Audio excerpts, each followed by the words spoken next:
मैं रमेश चंद, सहायक आचार्य राजनीति विज्ञान, राजकीय कन्या महाविद्यालय खैरवाड़ा, उदयपुर।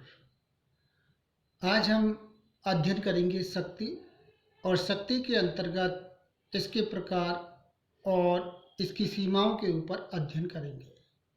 ये topic BA first year paper first का है। अनेक विद्वान शक्ति को एक ऐसी क्षमता मानते हैं जिसके द्वारा अन्यों के व्यवहार में अपने अनुकूल परिवर्तन किया जा सकता है। गोल्ड हेयर एवं सिल्स के इस दृष्टिकोण से शक्ति के 3 प्रकार बतलाए हैं। पहला बल, दूसरा प्रभुत्व, तीसरा चातुर्य या कूटनीति। पहला बल, जब शक्ति धारक बल प्रयोग करके दूसरे के व्यवहार में अपने अनुकूल परिवर्तन करता है, तब शक्ति के इस प्रकार को बल कहा जाता है। दूसरा प्रकार है प्रभुत्व, जब कोई शक्ति धारक आदेश की शक्ति द्वारा दूसरे के व्यवहार में अपने अनुकूल परिवर्तन करता है, तब इस शक्ति के प्रकार को प्रभुत्व कहा जाता है।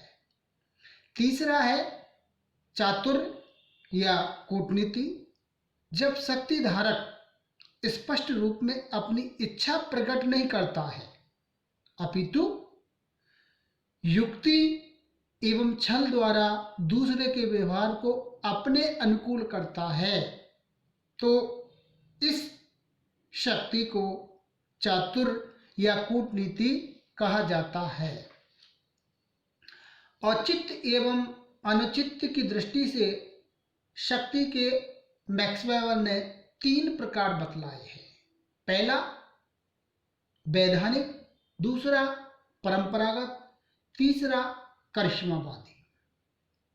तो पहला जो प्रकार है, जब शक्ति धारक शक्ति का प्रयोग वैधानिक ढंग से करता है तो इसे औचित्यपूर्ण शक्ति का वैधानिक प्रकार कहा जाता है।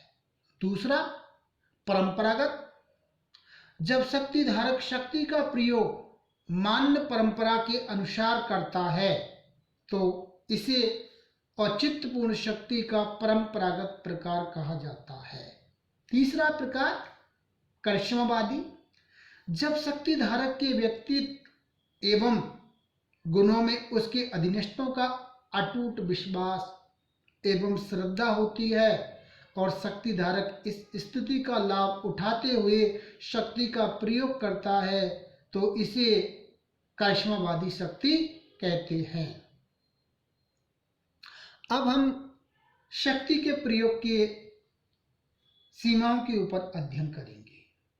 डॉक्टर इकबाल नारायण के अनुसार शक्ति का प्रयोग असीमित रूप से नहीं किया जा सकता और शक्ति का धारक उसका प्रयोग करने में सदा स्वेच्छाचारी नहीं होता है। उसे अपनी शक्ति का प्रयोग करते समय इस बात का ध्यान रखना पड़ता है कि शक्ति का प्रयोग किसी ऐसे उद्देश्य की सिद्धि के लिए न हो जो इतिहास व परंपरा के विपरीत हो, लोगों के विश्वास पर आघात करने वाला अथवा सामान्य नैतिकता एवं धर्म की मान्यताओं के विपरीत नहीं हो। उनके अनुसार शक्ति के प्रयोग पर निम्नलिखित प्रतिबंध रहते हैं, जैसे इतिहास एवं परंपरा, राजनीतिक विकास की स्थिति, धार्मिक एवं नैतिक मान्यताएं, जनमत, परिस्थितियां। धन्यवाद।